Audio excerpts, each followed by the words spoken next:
So, what is a demon in Chinese mythology? We know that there's a lot of different types of demons from Chinese mythology, but I think for the sake of this video, I'm going to focus on one particular type of demon that exists, and that is the general idea of a demon being a being that refuses to die or be reincarnated.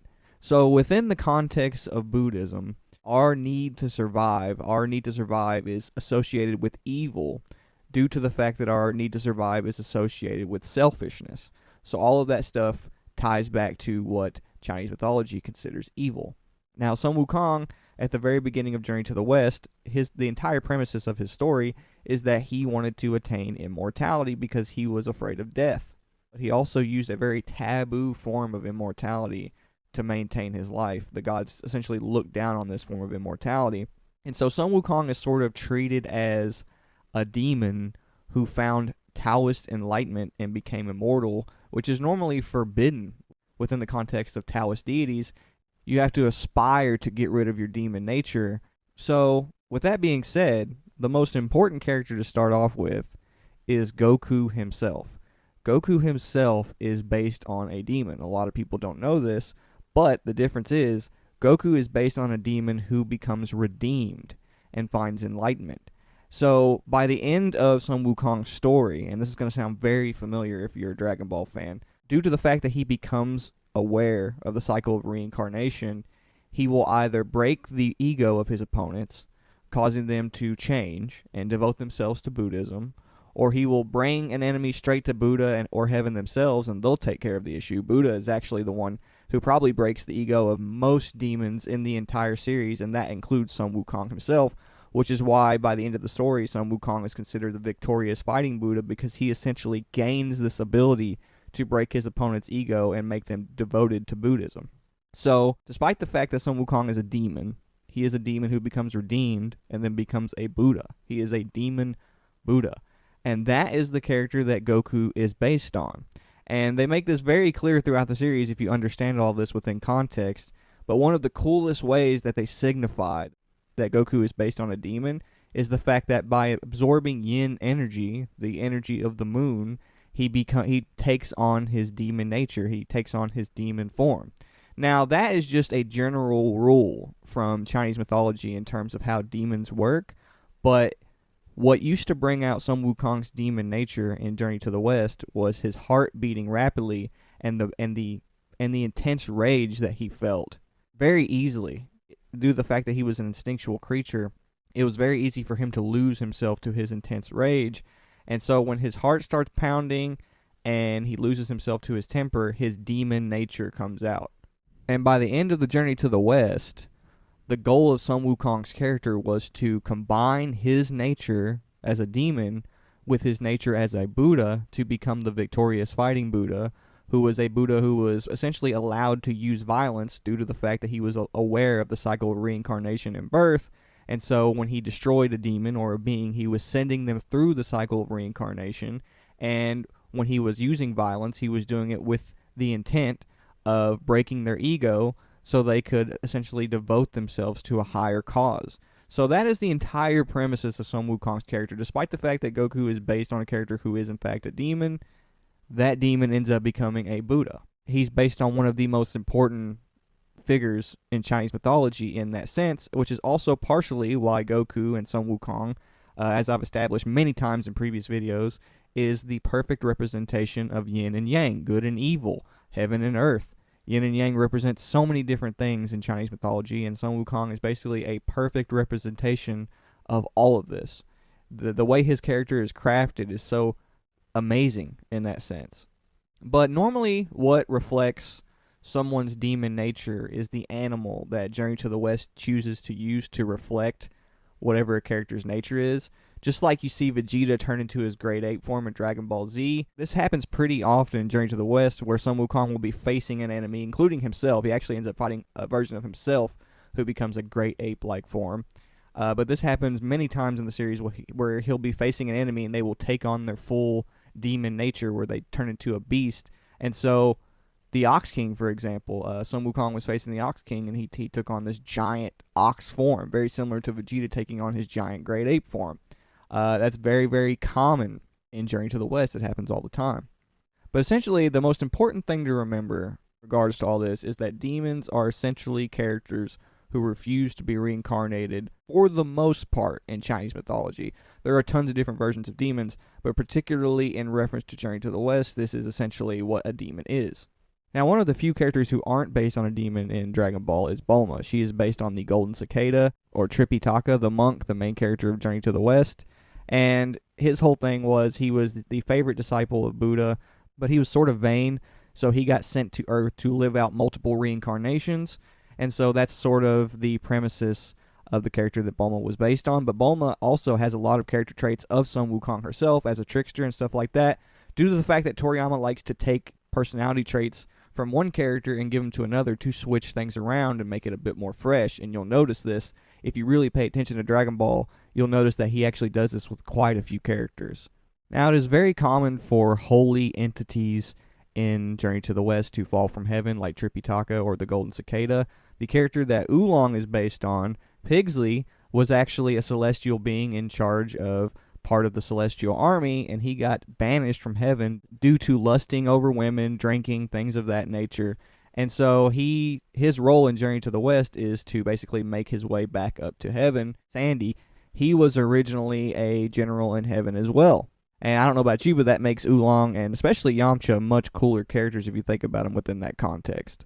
So next we have Chichi, based on Princess Iron Fan, the wife of the Ox King, the character that the Ox King is based on in Dragon Ball. Chichi is essentially, sort of in a way, implied to be the daughter of a previous Princess Iron Fan. In that sense, like due to the fact that she's based on that character who was originally the Ox King's wife.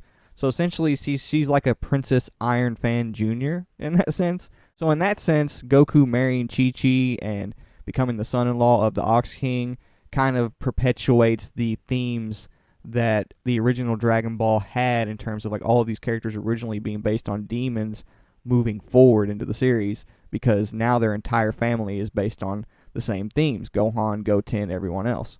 And just to make it clear, every single Saiyan in Dragon Ball takes inspiration from Sun Wukong. I've said this before. The entire development of Sun Wukong as a character, Akira Toriyama uses for the development of the Saiyan race as a whole. In fact, Bardock is very, very reminiscent of Sun Wukong in terms of how his character is handled, especially in Dragon Ball Super, but also in the special. And then Vegeta is treated as essentially the evil half of Sun Wukong's character from Journey to the West. So all of these characters heavily take inspiration, even into Dragon Ball Z, from Sun Wukong. That never stopped. Akira Toriyama just loves to throw a sci-fi spin on everything, and he just reuses the same concepts over and over and over again. And that's the reason he's so successful as a discovery writer, and he can just come up with things on the fly because he has very, very reliable source material to draw from to just create new concepts at any given point. Now, King Piccolo is an interesting character because despite the fact that he's a completely original character in terms of his aesthetic and things of that nature, he really does fit the themes of what a Chinese demon is, and I think Akira Toriyama played on this basically from here on out in terms of how he handled demons all the way into Dragon Ball Super, because not only does the Demon King Piccolo, in terms of his plot, appear very, very reminiscent of Sun Wukong in terms of his desires, what his goals are, things of that nature. He's also very, very reminiscent of Sun Wukong, which makes him a very appropriate evil villain for Goku because he essentially represents the type of person that Sun Wukong used to be prior to him being reimagined as the type of character that Goku is, which essentially is a representation of Sun Wukong after he's been developed as a character.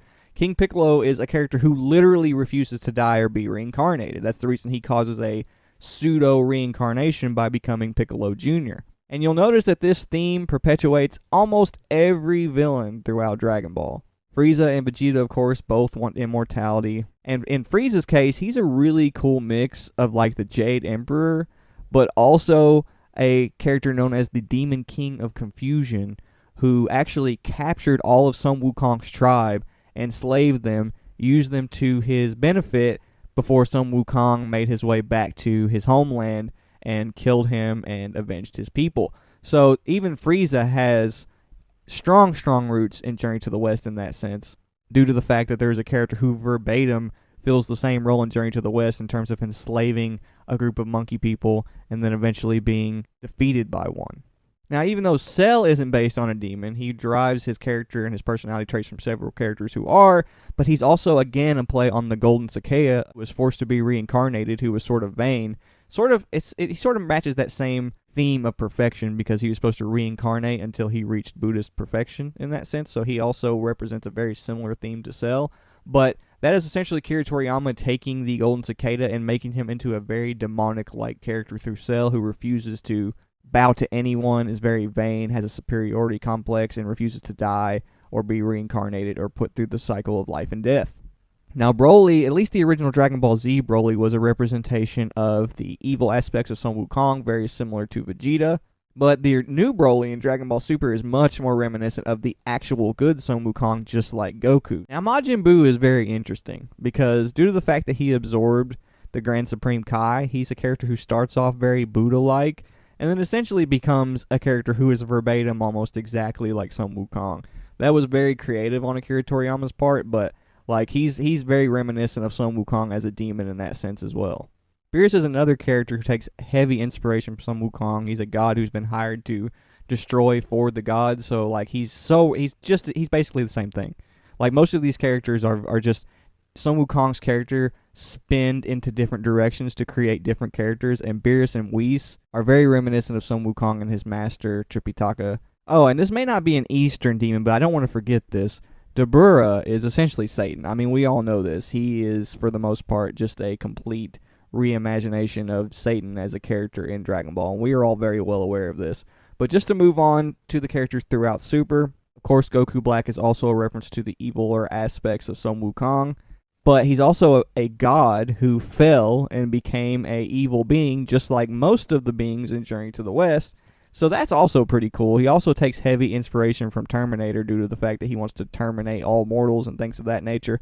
So Zamasu is a synthesis of a bunch of different concepts, and that's something that I really like about his character. Not that the other characters aren't, especially Cell, but like it's just, and particularly in Black, it's very blatant. And we don't want to forget that, of course, Trunks takes inspiration from Sun Wukong as well. He's basically a mixture of Sun Wukong and John Connor.